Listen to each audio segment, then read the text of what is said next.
देखिए, यदि आप कोई प्लॉट या ज़मीन खरीदने जा रहे हो, आपने अभी-अभी खरीद लिया है और छोटी-सी बाउंड्री कर ली है, तो आप बिल्कुल सही जगह आए हो, आपका पूरा पैसा डूबने से बच जाएगा। क्या है साथियों कि आजकल ज़मीन की रजिस्ट्री हो रही है और कब्ज़ा नहीं मिल पाता है।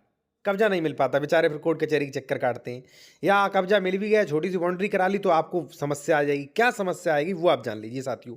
बहुत बड़ी समस्या है, ठीक है? भाई, जो वकील क्या कर रहे हैं, जो रजिस्ट्री करते हैं, वो रजिस्ट्री किया, पैसा लिया, बस बेचारा जो भी विक्रेता है, कोई मतलब ही नहीं, बेचारा वो कब्जा नहीं ले पा रहा है।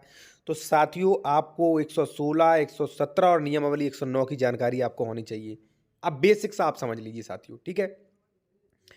साथियों, मान लीजिए 175 गाटा है, ये रेड कलर का देखिए 175 है। आप ज़मीन लेने गए, प्रॉपर्टी प्लॉट लेने गए।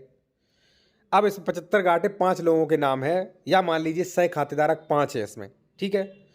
आपने कब्जा ले लिया, कब्जा नहीं, मान लीजिए आपने रजिस्ट्री करवा ली और कब्जा मैंने आपको दे दिया किनारे एक साइड पे, ठीक है? अब दूसरा उसमें से आएगा, वो क्या कहेगा, भाई इधर कब्जा नहीं दूंगा मैं आपको, उधर साइड लीजिए जाके कब्जा। और वो दबंग या झगड़ालू व्यक्ति हो गया तो वहां से हटा देगा आपका कब्जा, या छोटी मोटी बाउंड्री करा रखी है वो तोड़ देगा और कहेगा उधर करिए जाके, ठीक है?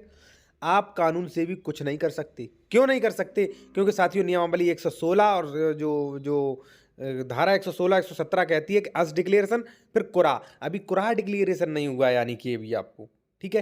कुरा डिक्लेरेशन यानी कि अभी पता नहीं है कि जिसने आपको बेचा उसका किस साइड था, ठीक है?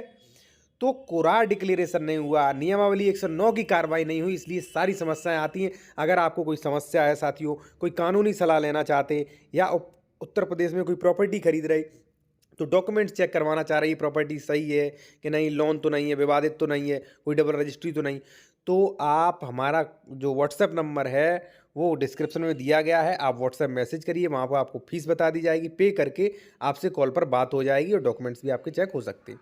ठीक है साथियों? तो आप जो है जब ज़मीन खरीद रहे हो, तो ये सारी चीज़ों का ध्यान दीजिए कि भाई इसका बंटवारा हो चुका है कि नहीं, कुरा डिसाइड हो गया है कि नहीं।